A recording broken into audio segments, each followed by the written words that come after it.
I'm gonna fly directly over this plaza, and I'm gonna pitch down with my gimbal until I line up this gazebo right in the middle of this plaza here. I'm just gonna align it just a little bit more. I'm using those grid lines to make sure I have this center.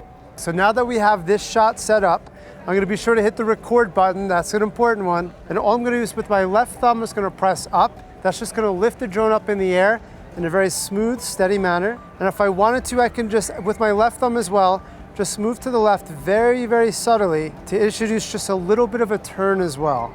Now, the slower you do this, the better. They might look a little boring, right? Especially when we're filming and we're like, oh my God, when's this gonna be done? So typically what we're gonna do is gonna speed them up in post, which is why it's even more critical to get a very smooth, consistent movement as we go all the way up until we're done with filming that scene. And I'm gonna do the exact same thing I did before, just in reverse. So I'm gonna use my left thumb and just press down, and I'm also gonna move just to the right, just a touch, but just enough to introduce a little bit of movement. You don't necessarily have to reverse it and get the exact same shot backwards. It does depend on the scene. Know that if you have a scene where the movement isn't too obvious, actually like a scene like this, where people are so far away that you can't really tell which direction they're walking, you could just take the footage that you got the first time and play it backwards and just reverse it essentially. It's very easy to do in post. However, if you are filming something like cars or something that has an obvious movement, it's gonna look a little strange because people are gonna be walking backwards, cars are gonna be driving backwards. It's gonna be very obvious. Now we're gonna get our next shot lined up, which is gonna be the classic pan up. I think that's a good place to start. I'm just gonna press up with my left thumbstick and slowly reveal this church. It's just a different way, a different type of shot that most people don't think to get. It's just a slow reveal of the entire object in a way that doesn't show it all at the same time. Perfect, I'll continue the shot even longer than I think I need to, all the way until we're past the top of that spire and at that cross. Right about there, I'm gonna stop the recording. I could do the same thing in reverse if I wanted to as well. Okay, so now the next cinematic move I want to show you is called a vertical parallax. I want to get a little bit closer to the church. When you're introducing parallax, what you're doing is separating the foreground from the background. The closer you get, the cooler it's going to look. And I'm going to look up.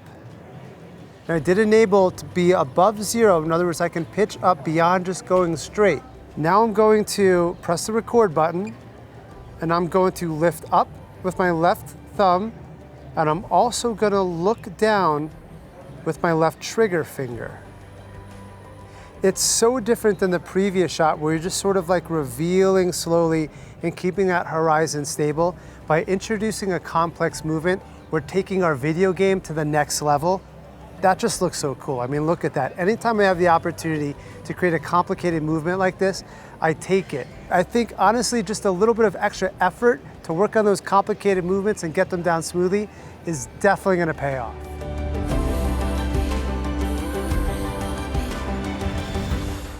All right, so next up, the horizontal parallax shot. So what I'm gonna do before I introduce this is gonna look to my right, because we are gonna be moving the drone to the right and the left, and I'm not gonna be able to see where I'm going. So I always wanna make sure it's clear to the right. That totally looks clear and beautiful. And then look to the left as well, right? We are at a lower elevation, so we wanna be really careful. Okay, so what I'm gonna do now is gonna move to the right with my right thumbstick, and I'm gonna look to the left very, very subtly with my left thumbstick. And I'm trying to keep the subject in the middle of the frame the whole time. That's the whole point of this. Now the key is once you get this dialed in, you wanna make sure you don't move the joysticks at all. This is quite hard when you first get started. You do get kind of used to it, and you're gonna get beautiful smooth motion like this. Now I'm gonna stop the recording, start it again, do the whole thing in reverse by moving to the left. So with my right thumb, I'm gonna move to the left, and with my left thumb, I'm gonna subtly look to the right. Make sure to keep the church in the middle of the frame the whole time. And what I'm doing is I'm parallaxing that background in the frame while keeping my subject front and center. And what you wind up with is much more interesting and dynamic video.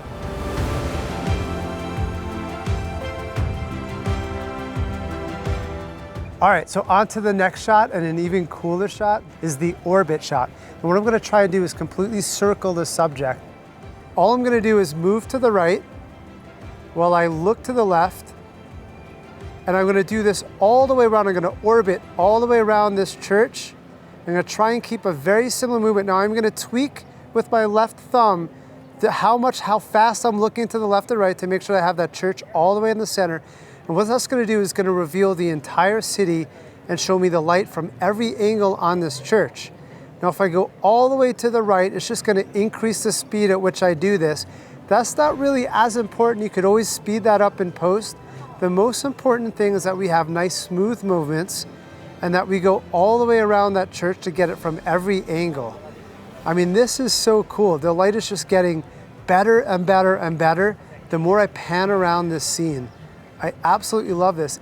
So now that we're on the other side of this church, it's starting to look a little bit backlit, but now the sun enters the frame and this is just a whole different type of shot. Within maybe 30 seconds of where we were before, it's just such a cool dynamic shot. Every single second is a completely different shot because the light changes from second to second as well.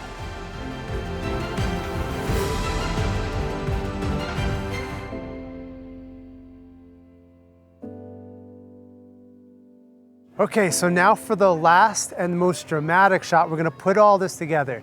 So this is gonna be the most complicated movement. So I'm back right where we started, right in front of this church.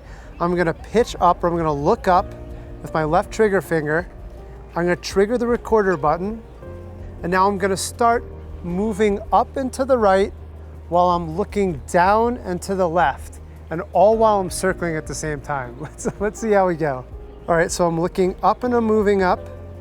I'm looking and I'm moving to the right and I'm looking to the left. And now I'm pitching down all at the same time. But you can see the type of shot that we get is very different than all those other shots. It's almost like a combination of those shots.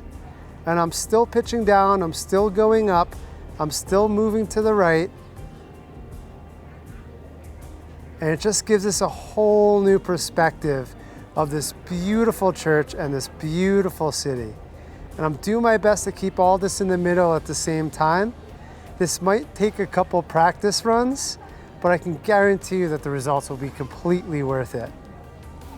Once you get up to the height that you want, you can stop, bring it back down to the starting point, try it a couple times. You don't need the entirety of the movement, but even if you just get like 3, 4, 5 seconds of it smooth, that's really all you need for a beautiful shot. This video was a free preview of my Capture It All online course. In this course, you'll discover how to use your iPhone to literally capture everything that's happening around you. We'll talk about composition, storytelling, timing, photographing people, recording videos, time lapses, flying a drone, and so much more. If you'd like to use your iPhone to its fullest potential, please take a look at the full version of Capture It All. You'll find the link in the description right next to this video. So click on that link right now and I'll see you inside the full version of the course.